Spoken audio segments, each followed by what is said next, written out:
Ritika foundation ఆధ్వర్యంలో గుడివాడలోని ఏపీఎన్జీఓఎస్ association కళ్యాణ మండపంలో నిర్వహించిన బెస్ట్ సోషల్ వర్కర్స్ అవార్డు 2026 కార్యక్రమంలో సమాజ సేవలో విశేష కృషి చేస్తున్న పలువురిని సన్మానించారు. సేవాభావం ప్రజలకు అందిస్తున్న నిస్వార్థ సేవలను గుర్తిస్తూ నంది అవార్డులు మరియు బెస్ట్ సోషల్ వర్క్ అవార్డులను ప్రదానం చేసి శాలువాతో ఘనంగా సత్కరించి ప్రశంసా పత్రాలు, మెమెంటోలు అందజేశారు.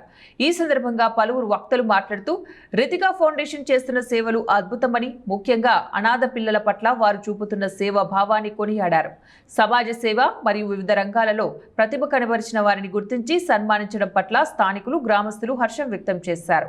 అదేవిధంగా doctor Manoj Amaravati brand ambassador Ambula Vaishnavi పేదలకు చేస్తున్న నిస్వార్థ సేవలను వక్తలు ప్రశంసించారు.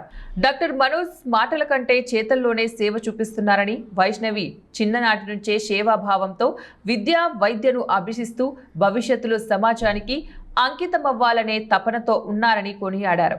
ఈ కార్యక్రమానికి ప్రత్యేక ఆహ్వానితులుగా పాల్గొన్న డాక్టర్ మనోజ్, అంబుల వైష్ణవి అమరావతి నిర్మాణానికి ప్రతి ఒక్కరూ కూడా QR కోడ్ ద్వారా 116 రూపాయలు విరాళం అందించాలని పిలుపునిచ్చారు.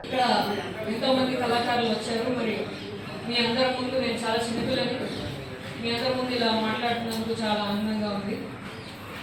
సార్ అంటున్నట్టు ప్రతి కళలో అసలు మాకు చాలా వరకు ఏం తెలియదండి. ఏదో ఇన్స్టాగ్రామ్లో 2 చూడడం, బయట కొట్టడం సరిపోతుంది. ఇలా కళలు పోషించేవారు మాత్రం ఇంకా చాలా వరకు తెలియకుండానే బ్రతుకుతున్నారు.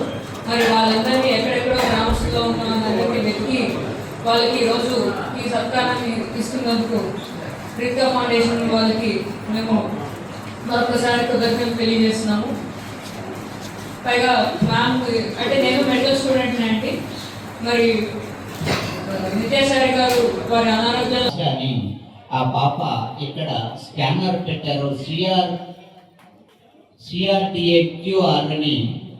ఆ ఒక్క అకౌంట్కు ఇక్కడ ఉన్న వాళ్ళకి 116 అంటే పెద్ద కష్టమేం కాదు. ఈ ఆదివారం కనీసమైన బంధు వస్తే 1000 రూపాయలు అవుతుంది.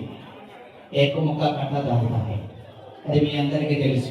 116 రూపాయలతో పెద్ద కష్టమేముంది. ప్రతి ఒక్కరూ కూడా ఆ పాప ఎందుకు ఇటువంటి నిర్ణయం తీసుకుంది? ఆవిడ వయస్సు ఎంత? 70 అంటే కాదు, 22 ఏళ్ళు. ఇప్పుడు ఆవిడ ఒక వైద్యురాలిగా 2వ సంవత్సరం